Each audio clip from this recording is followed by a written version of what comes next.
या व्यायाम प्रकाराच्या वेळेस आपल्या व्हिडिओत असलेल्या बोटाच्या शिडी जर घरात नसेल, अवेलेबल नसेल, तर हा सेम व्यायाम प्रकार आपण भिंतीवर सुद्धा करू शकतो किंवा आपण खिडकीच्या रेलिंगवर सुद्धा बोटाने असं धरत धरत वर जाऊ शकतो।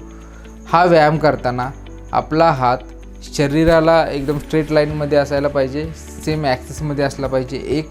आणि दुसरी गोष्ट की कोपर वाकता कामा नये, कोपर हा स्ट्रेटच असायला पाहिजे। बोटाच्या सहाय्याने आपल्याला जेवढं वर जाता येईल जेवढं सहन होईल तेवढं वर जाणे।